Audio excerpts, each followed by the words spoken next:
So now we move from the technical part to more line to the clinical care. So we have our colleague, Associate Professor Jonathan Chen, who's Associate Professor in Medicine and also Biomedical Data Science.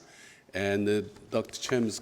Jonathan is kind of unique scientist and also clinical care physician. And he's also a magician, but his research, and a pianist, but his research is really very clear. It's nothing to do with the hallucination for the magician performance that he performed. Yeah.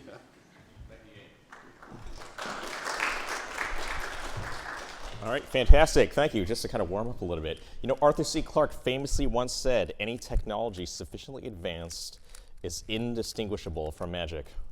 You all know what this is, over 43 quintillion possible configurations. It would take forever if you solve this the normal way. But if you use a deliberate technique, it might work out much more rapidly than you expect. I'm going to toss this to you. But it's not magic. It's not magic. It's just algorithms. Algorithms deliberately applied in a complex manner. A lot of emerging things are surprising us along the way. Some headlines from our studies in the prior year. AI defeats doctors at diagnosis. Whoa, I would not have written that headline myself, but it did trigger a lot of people very angrily to read the article, so it served its purpose. What do you do when emerging large language model AI systems can now pass law exams, business exams, medical exams? Many people, including our institution, their first reaction is, we must ban this technology. After all, when you give somebody a medical degree, you want them to know medicine, not how to use a bot. Is that the case? I don't know. What is the relevant knowledge and skill you need now? It's very different than a few years ago, and I'm desperately trying to get people to realize that it's like the internet just got invented. Open Evidence just put out a press release. They're getting 100% automatically on medical licensing exams. Oh my goodness. Why do I even bother showing up anymore? Then again, come on. This is a bunch of multiple choice questions. Give me a break. All right, nobody's job is to answer multiple choice questions all day. I got to deal with complex, open-ended, nuanced reasoning, yeah? So we've done several studies. I'll just highlight a couple. In this case, don't worry about all the text. This is the real clinical vignettes we give our real Stanford medical students to assess their medical reasoning. Relevant information and irrelevant information, just like in real life. A patient doesn't know what's relevant. Part of the job is to kind of figure out how to put the story together. And we don't ask multiple choice, we ask open-ended, summarize this case in 200 words. Describe a differential diagnosis, justify your reasoning for why you would pick those choices. And the real key here, computer science analysis really likes multiple choice because it's easy to grade, but it's just kind of separate from reality, right? It's actually like your English teacher who knows how to unlock the next phases of AI, right? Because if you write a paragraph, you write an essay, how do you judge, how do you give quantitative feedback on the quality of that?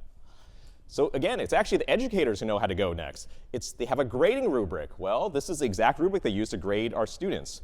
Here are the things you look for. For every one of these, you'll get a point for it. So we tried applying this to different human and AI-generated contexts. Again, several different versions of these types of studies. I'm going to highlight just a couple. We got a lot of press for this one. We did a randomized control trial. Real doctors going through complex diagnostic dilemmas. And it's not multiple choice. It's give a differential. Justify the pros and cons for each choice. What would your next steps be? And we randomized half the doctors. They could use anything on the usual internet. Go to UpToDate, go to Google, PubMed. Just don't talk to an AI chatbot. And they scored pretty well, actually. A human who has access to the internet is very hard to beat on a knowledge exam. That's been the case for decades. We randomized the other half to have access to GPT-4 in this case, and actually didn't make that much difference, which is strange. That is not what we expected. Because it turns out if you just ask GPT-4 by itself, it actually outscores all of the doctors, including the doctors who have access to GPT-4. Like, what is going on here? This really flies in the face of the fundamental theorem of informatics. Humans plus computer, when combined, will deliver better results than either alone. Doesn't that sound so good? I used to say that as a closing line for my keynotes for years. I don't say that anymore because I'm kind of unsure right now. This human in the loop in the middle kind of seems to be slowing the computer down. Like, get out of the way, let the robots take over already. What do you think? What do you think this means? Randomized control trial tells you it's real. It still doesn't tell you, like, why did that happen? There's actually multiple things going on.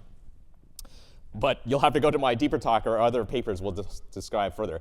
By the way, for those of you paying attention, GPT-4? What? That's like 2.5 years ago. That's some ancient technology. We've gone to multiple generations of models since then.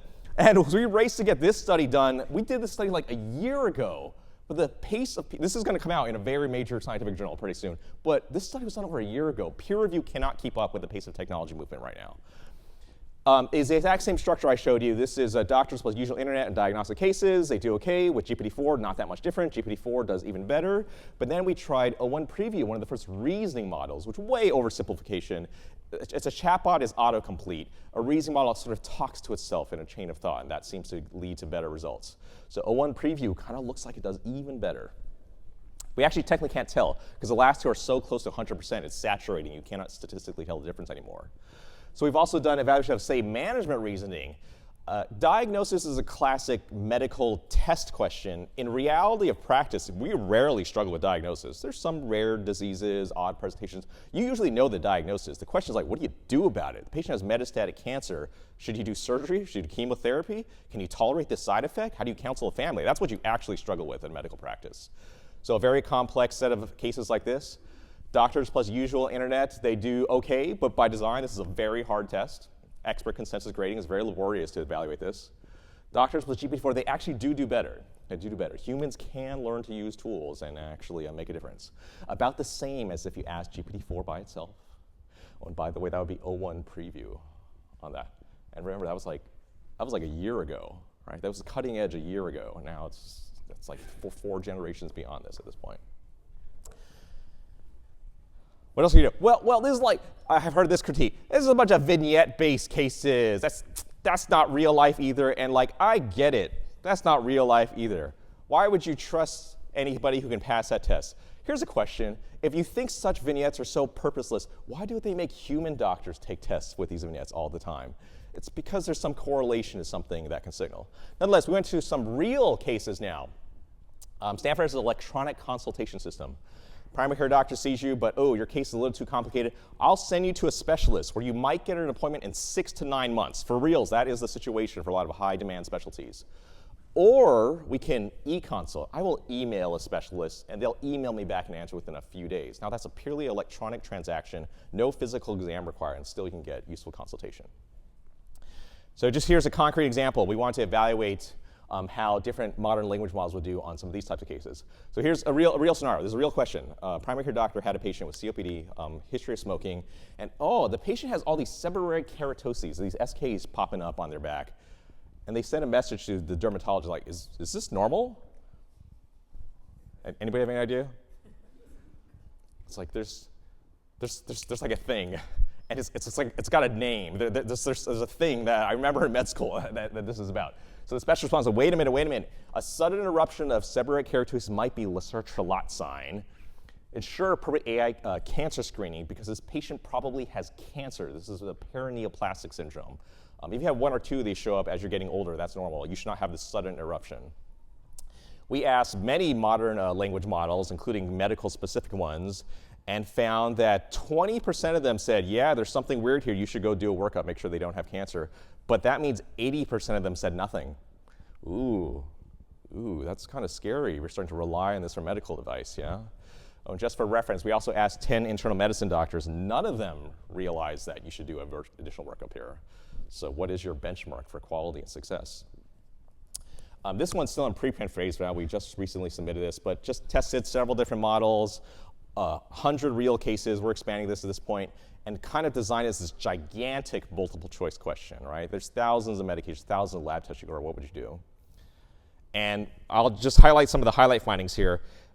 Even with modern models, like 10 to 20% of the time, they would have gave you an answer that could have led to severe harm. Harm is also not the same thing as accuracy. Getting accuracy on multiple choice tests is good and it's an important signal, but that's different than not accidentally hurting someone. I don't know if anybody's worked in a medical environment. You have this really bright student. They memorize the whole book, and still you have to like catch them to not do dangerous things. It's a very different, it's not quite the same thing that you're assessing. Another interesting phenomenon is most of those severe errors is not that the AIs will like prescribe bad medications, it's the errors of omission. They forget to do something like, hey, you need to go check that patient for cancer. Hey, you forgot to give the antibiotics. That's actually what matters more. while, as you know, different retrieval systems and multi-agent approaches. Just read the paper if you want to see the more details about how to mitigate some of this.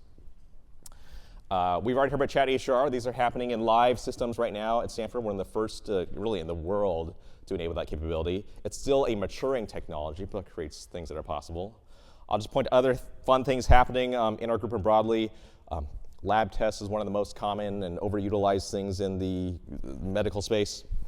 But here we have a prompt, not a dumb alert. Hey, doctor, stop this. Hey, doctor, right? This is a classic way for 20 years how people have tried to intervene with clinical decision support, just alerts that everyone just overrides because it's very disruptive. But what if you had smart alerts, personalized predictions that only prompt you if it actually has a high enough risk? We've done that, and also more so, I'll just point to that, we've also, this is in preprint, submitted a randomized control trial to actually show this in a prospective way. You can deliberately evaluate these things. Retrospective analysis is important, but you've got to get here, otherwise you don't really know what happens because it's all this workflow, all this human-computer interaction stuff has nothing to do with model accuracy to see if you can actually make a real impact. Okay, one last plug and then hold on. So, of course, the agents are the buzzword of the day. Chatbots were the thing a few years ago. Actually, mostly it's a buzzword. It has no meaning. People can't even agree on what an agent is. I like to simplify. If a chatbot says things, an agent does things. And so we've established some of these benchmarks, and now we're trying to deploy some of these things in real life. It's kind of scary, but that's where the world is going. Hey, you know, imagine you had to book a reservation for dinner tonight. Imagine I wanted my patient's potassium to be checked and repleted. I don't want advice. I don't want a deep research report. I don't want to talk about it. I want you to just take care of it, right? That's what you want an agent to do. And so we've demonstrated in an environment you can have agents start to do that, interact with electronic medical record, retrieve the information, reason about it, and then give feedback even in a live setting. Also show that this doesn't work perfectly, but ends up showing where the future is rapidly coming. Okay, anyway, that's a whirlwind review. Happy to catch up afterwards. Thank you.